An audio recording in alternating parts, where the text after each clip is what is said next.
আমার খুবই ইচ্ছা করে যে নিজে নিজে চাষ করে ফসল উৎপাদন করি, কিন্তু চাষবাস করার জন্য যে জায়গা প্রয়োজন হয় এমন কোনো জমি আমাদের নেই। আমার তীব্র ইচ্ছা যে কৃষি, খামার, মৎস্য চাষ করে নিজেদের প্রয়োজন মেটানোর। সেই সুবাদেই বাড়ির খুব কাছাকাছি 33% মানে 1 বিঘা জমি ভাড়া নিয়ে নিলাম চাষাবাদ করার জন্য। যদিও আমি যা কিছু করছি এগুলো এক্সপেরিমেন্ট অথবা শখের বশেই করছি বলতে পারেন। আমি যে 1 বিঘা জমি ভাড়া নিয়েছি এই জমির মধ্যে প্রায় 10% জমি ধান লাগানোর উপযোগী।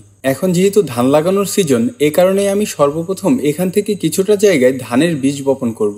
এ কারণে কিছুটা জায়গা পরিষ্কার করে নিচ্ছি। জায়গাটুকুতে প্রচুর পরিমাণে ঘাস হয়েছে। ঘাসগুলো পরিষ্কার না করে নিলে ধানের চারার সাথে প্রচুর পরিমাণে ঘাস জন্মাবে। এ কারণেই ঘাসগুলো প্রথমে কোদাল দিয়ে কেটে তারপর লাঙল দিয়ে ঘাসের মূলগুলোকে উঠিয়ে ফেলবো। সব থেকে বড় বিষয় হচ্ছে আমি এইসব কাজ এর আগে কখনোই করিনি। এ কারণে ইউটিউব দেখে ইউটিউবে যেভাবে দেখাচ্ছে সেভাবেই কাজগুলো করার চেষ্টা করছি।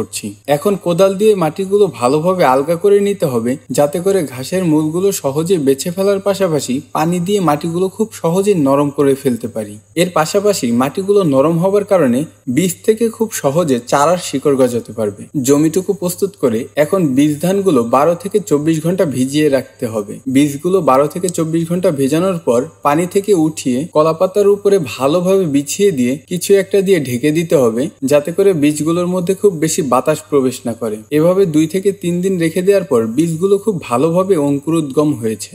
আজ এই বীজগুলো বীজতলাতে ছিটিয়ে দিতে হবে। বীজগুলো ছেটানোর পূর্বে কিছুটা রাসায়নিক সার প্রয়োগ করে দিচ্ছি, যাতে করে মাটির গুণাগুণ কিছুটা বৃদ্ধি পায়। এখন বীজতলাতে ভালোভাবে ধানের বীজগুলো ছিটিয়ে দিতে হবে এবং লক্ষ্য রাখতে হবে বীজগুলো যেন খুব ঘন আকারে না পড়ে। ইউটিউব দেখে আমি এভাবেই ধানের চারার বীজতলা তৈরি করতে দেখেছি। ইউটিউবে যেভাবে দেখিয়েছে আমি ঠিক সেভাবেই করেছি। এখন চারা গজানো অথবা না গজানো সম্পূর্ণটাই আল্লাহর হাতে। 2-3 দিন পরে এসে দেখতে পাচ্ছি আলহামদুলিল্লাহ ধানের বীজ থেকে খুব সুন্দর চারা গজিয়েছে। সবাই আমার জন্য দোয়া করবেন, আল্লাহ যেন আমার পরিশ্রমের সুফল দান করেন।